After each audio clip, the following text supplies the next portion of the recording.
Olá pessoal, tudo bem? Hoje a gente vai conversar sobre os textos jornalísticos aqui no projeto Vitrine Acadêmica e a gente vai estar rumo já ao final do nosso primeiro eixo de produção textual. Eu sou Rafaela Jordano, @RafaelaJordanoProf no Instagram, e eu peço para que vocês já se inscrevam no canal para que vocês recebam as notificações de todos os vídeos aqui do projeto Vitrine Acadêmica. Nós estamos colocando vídeos diariamente para ajudar todos vocês. Vamos lá?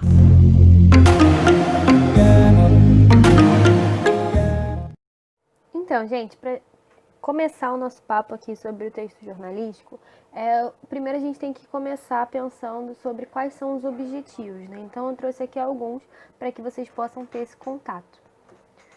O primeiro deles é informar, né? Então, o jornal, o meio jornalístico está sempre tentando informar a população, os leitores daquele jornal, daquela revista, qualquer que seja o veículo, né, de comunicação, informar sobre o que está acontecendo no mundo, tá bom? Além disso, a gente também tem uma característica de expressar opiniões do jornal ou, né, como um todo, ou então de jornalistas específicos, colunistas, que a gente vai conversar um pouquinho daqui a pouco.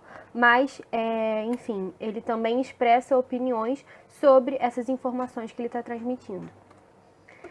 Ele está querendo apresentar a atualidade, né, que está intimamente ligado com essa questão da informação.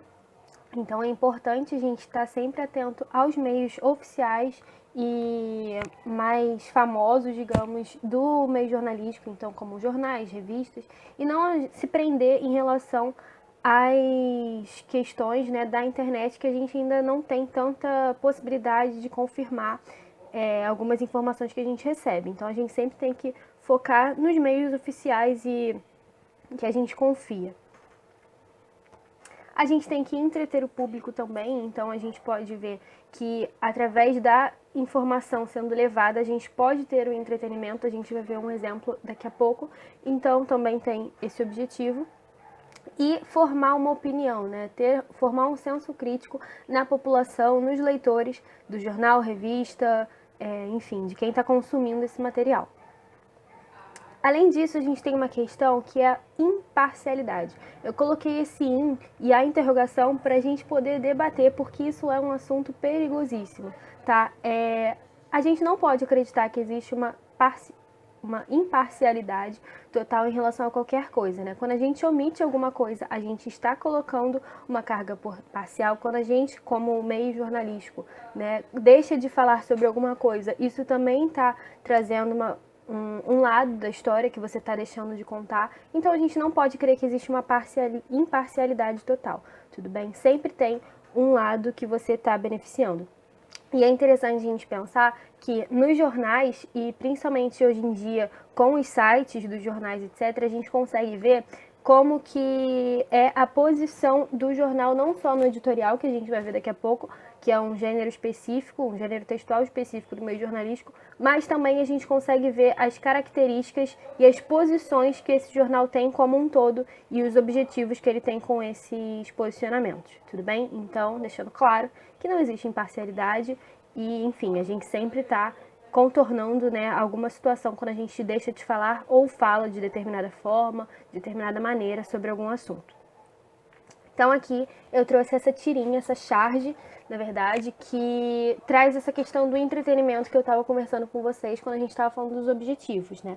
Essa charge, foi feita pelo Miguel Paiva para o Jornal do Brasil e a gente consegue ver, né, que está falando da reforma da Previdência, então é uma charge relativamente recente em relação ao histórico, né, do nosso país. E aí a gente tem diversas pessoas que parecem ser importantes pelas suas vestimentas, provavelmente governantes, enfim, donos de empresas, que estão falando, é minha, sai fora, é minha, ninguém tasca. E aí duas pessoas que aparentam ser pessoas meramente comuns, né, os mundanos, que seria provavelmente a população, falando, melhor a gente se mandar que vai pegar fogo. Então, enfim, tem essa brincadeira do pegar fogo com o balão, que, enfim, hoje em dia é um crime, inclusive, se você solta balões, e pode pegar fogo por uma questão de segurança, né, da população. Então a gente consegue ver que mesmo com o entretenimento, é uma charge, então ela tem uma carga humorística, a gente consegue ver que está passando uma informação e também está expressando uma opinião, né, do cartunista, do chargista, da pessoa que está desenhando e de onde essa charge está sendo veiculada, porque está colocando como a população não está sendo questionada e sendo consultada em relação à reforma da Previdência. Somente essas pessoas engravatadas, que a gente não sabe se são governantes, deputados, senadores, enfim, governantes no geral, ou são donos de empresa que estão tomando conta e querendo esse debate sobre o balão, né? Para a gente continuar falando, eu trouxe aqui algumas coisinhas para a gente pensar e a gente consegue ver que tem algumas marcas, né, de pensamento e de opinião. Então aqui, por exemplo, no que está no meio, tem o que a Folha pensa, polícia letal. Só descontrole e impunidade explicam mais mortes por ação do Estado na pandemia, do dia 31 de maio de 2020. Todos esses recortes que eu fiz aqui são da Folha de São Paulo e a gente consegue perceber que tem aí uma carga argumentativa, né? Caso você não tenha visto ainda o vídeo de tipos textuais, tem um vídeo aqui no canal só sobre isso e a gente vai tratar ainda especificamente sobre a argumentação, tá? Mais pra frente, mas a gente já sabe que a argumentação está prezando por uma defesa de um ponto de vista, né? E um convencimento sobre algum indivíduo, alguma comunidade em relação a algum assunto.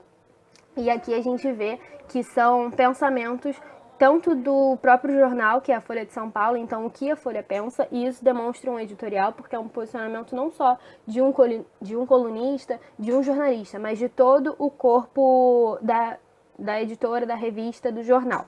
Tudo bem? E a gente tem de algumas pessoas específicas, né? Então tem da Flávia Lima, sim, somos racistas, história não pode ser usada eternamente para justificar o imobilismo da mídia. Tem da Cláudia Tages, do Nabil Bonduque, e que são jornalistas e são pessoas que estão escrevendo para a Folha e têm colunas de opinião. Então a gente consegue ver nos jornais e nas revistas que existem esses pedaços, esses trechos, essas seções do jornal e da revista que são para a opinião. Geralmente a gente tem o artigo de opinião, que é basicamente o que eu estou trazendo aqui para vocês, tirando esse do que a Folha pensa, polícia letal. E a gente tem o editorial, que é quando a gente tem a opinião não só de um ou dois jornalistas, mas a relação de pensamento em relação a um tema específico de todo o jornal, de todo o corpo editorial. Então, por isso a gente tem o artigo de opinião, que é de uma pessoa só, e a gente tem o editorial, que é de o pensamento de todo o editorial.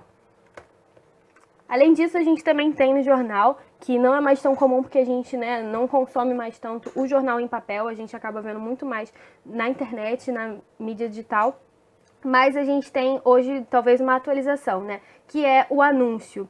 Para quem costumava ou costuma ver jornal em papel, a gente tinha página de classificados, que era basicamente onde você podia colocar os serviços que você quer prestar e você também ver onde você pode oferecer os seus serviços. Então, tinha em relação a imóveis, carros, móveis, empregos, tudo isso que está aqui nesse canto da direita. E esse daqui da esquerda é uma propaganda antiga que tá vendendo uma besta e tá colocando o serviço de um professor, né, para que as pessoas vejam.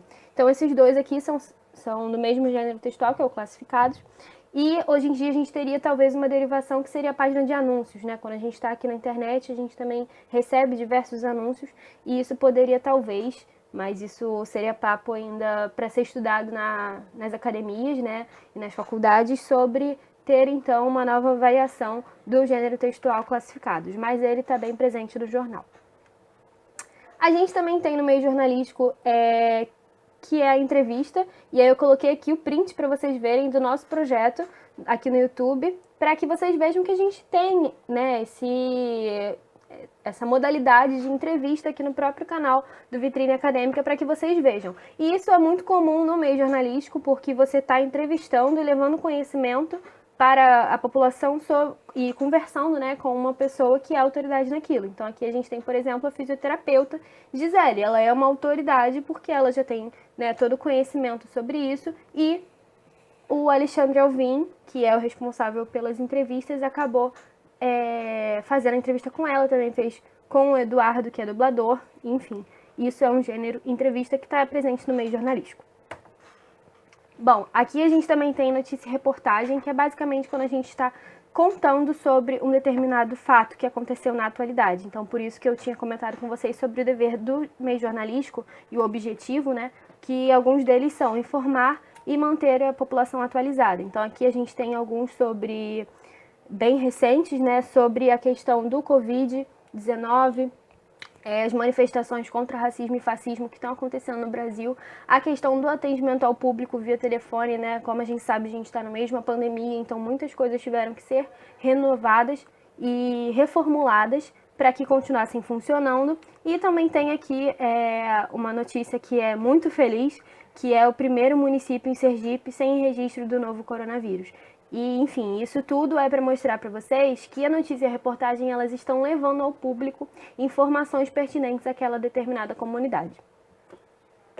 E para a gente terminar aqui então o nosso vídeo, eu trouxe essa questão do Enem 2016. Quem me segue no Instagram já deve ter visto que eu já resolvi essa questão por lá, mas eu trouxe para comentar com vocês também.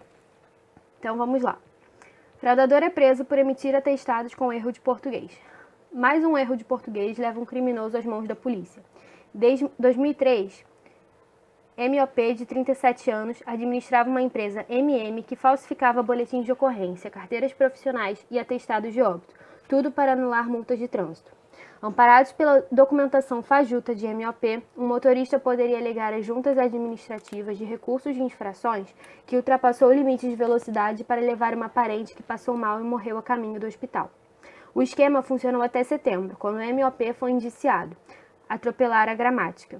Havia emitido, por exemplo, um atestado de abril do ano passado em que estava escrito aneurisma cerebral, com L no lugar de R, e insuficiência múltipla de órgãos, com o L de necessário e insuficiência, além do fato de a expressão médica adequar ser falência múltipla de órgãos. A MOP foi indiciado pela 2ª Delegacia de Divisão de Crimes de Trânsito. Na casa do acusado, em São Miguel Paulista, zona leste de São Paulo, a polícia encontrou um computador com modelos de documentos.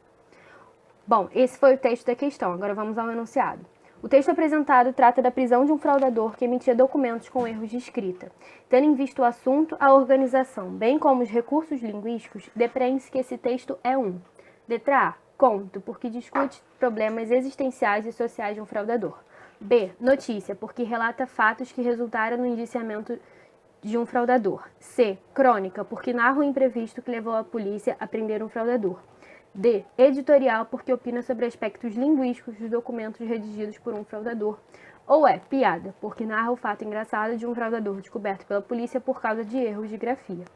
Bom, a gente vai ter aqui alguns vídeos explicando alguns desses gêneros textuais que estão nessa questão, como opção de alternativa, como o conto e a crônica. A crônica saiu hoje também, no dia que você está assistindo esse vídeo.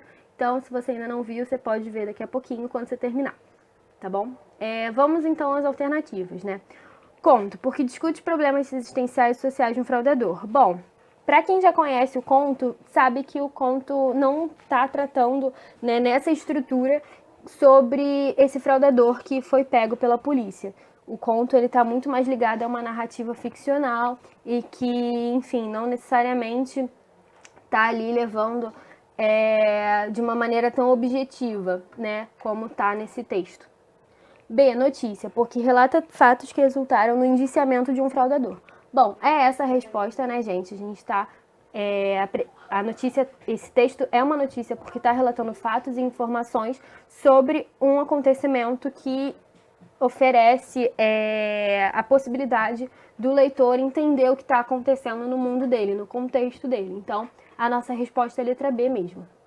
Só para a gente terminar aqui, crônica, porque narra o imprevisto que levou a polícia a prender um fraudador. Bom, a crônica, ela realmente, às vezes, é baseada na vida real, mas ela não necessariamente está ali para poder narrar o imprevisto, e a forma que está falando, né, a estrutura do texto não é de acordo com a crônica. Letra D.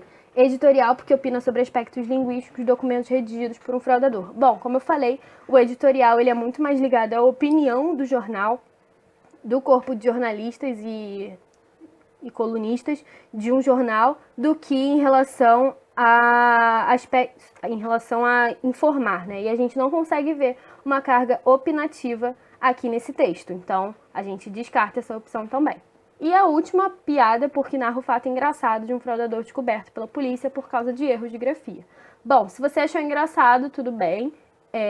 Enfim, não é tudo bem, né? Porque tem uma questão ali de preconceito linguístico, mas você não vê uma estrutura textual focada para que haja um humor. Então, a gente não pode dizer que isso é uma piada e que é um gênero piada, né? Porque, enfim, a gente tem que analisar a estrutura do texto e a estrutura linguística para que esse texto esteja ali como uma piada, e no caso ele não está. Então, nosso gabarito é realmente a letra B. Bom, gente, eu espero que vocês tenham entendido tudinho em relação à matéria e à questão que a gente acabou de resolver do Enem. Se vocês tiverem qualquer dúvida, vocês podem comentar aqui no vídeo ou então me mandar pelo Instagram, @rafaelajordanoprof. E eu espero que vocês deixem aí algum comentário, alguma sugestão, crítica, para que a gente possa estar sempre crescendo, tá bom? Um grande abraço e até a próxima!